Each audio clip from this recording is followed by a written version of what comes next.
Ben, o BNG o que vai defender en Madrid co seu programa é un cambio profundo do modelo político institucional, económico e social. Nos parece que é un sistema, un modelo cruel, que é injusto, que é corrupto e cada vez máis centralizado. O que imos defender é que Galiza teña presenza en todos os niveis da política estatal, porque vimos como nestes meses da legislatura fallida, fracasada, Galiza estivo ausente, pero ademais non só que estea presente, senón que sexa protagonista, que non sexa unha espectadora, que non sexa unha figurante, que teña a voz propia, que sexa un actor principal da política do Estado, e que se lle respecte ao noso país. Nos, desde logo, defendemos que Galicia é un país rico, que Galiza ten un enorme potencial humano, potencial social, cultural, económico, que temos moitos recursos e moitas potencialidades aínda por desenvolver. En todo caso, que este desenvolvemento está limitado por unha serie de decisións de políticas alleas ao país que se toman no ámbito da Unión Europea, do Estado e moitas veces tamén apoiadas polo goberno galego. Iso está provocando consecuencias dramáticas, unha situación de emerxencia nacional e social que se está convertindo en un drama para unha parte importante do povo galego e que hai que afrontar con determinación, con decisión, mobilizando enerxías e recursos. E esas enerxías e esos recursos pasan tamén por decisións que afonden no autogoberno, na defensa do país, na capacidade de intervir nos asuntos públicos e que nos afectan, con instrumentos políticos e tamén financeiros. Por iso defendemos unha banca pública galega e instrumentos de financiamento público para apoiar a eses sectores das empresas, das persoas autónomas, da innovación e tamén da proxección internacional da nosa economía.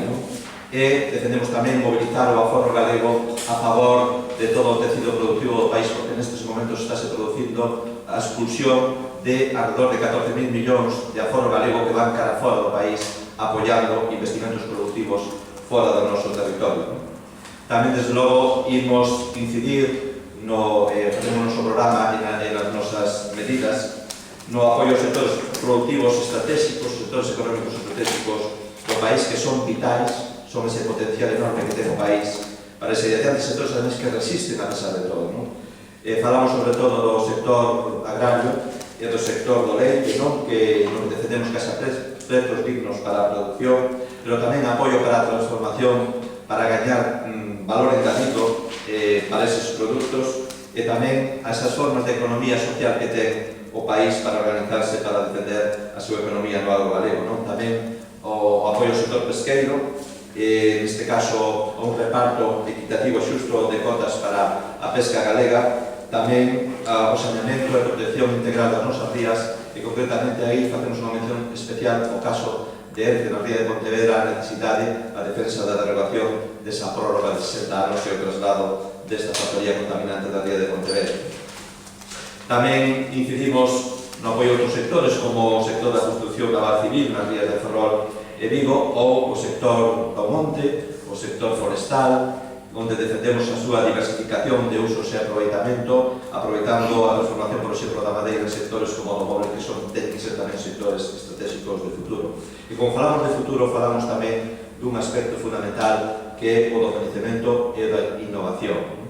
Defendemos o investimento público en I+D+I, a súa ampliación ata o 2% do PIB nesta legislatura, e sabemos que hai iniciativas punteiras no país no ámbito agrogandeiro, no ámbito das telecomunicacións, no ámbito da biomedicina, na xenómica, nas enerxías renováveis, na acuicultura, na urbanización, que son absolutamente fundamentais para que eses sectores teñan futuro e aproveiten todo o seu potencial. Por lo tanto, é fundamental que en lugar de retallar os apoios a esas experiencias e esas iniciativas se les apoie con decisión. Por lo tanto, a conclusión é que este país ten futuro e o noso programa podría ser resumir en 2 palabras: crer e querer. Crer, desde logo, neste país, no seu enorme potencial, nas súas enormes posibilidades, e querer, ter de amor, querenza a este país e confiar nel, querer sacarlo adiante, poñer todas as enerxías, todos os recursos, todas as posibilidades en marcha para que este país conquiste o seu futuro. Aí vai estar sempre o nacionalismo galego, vai estar sempre o BNG nos candidatos.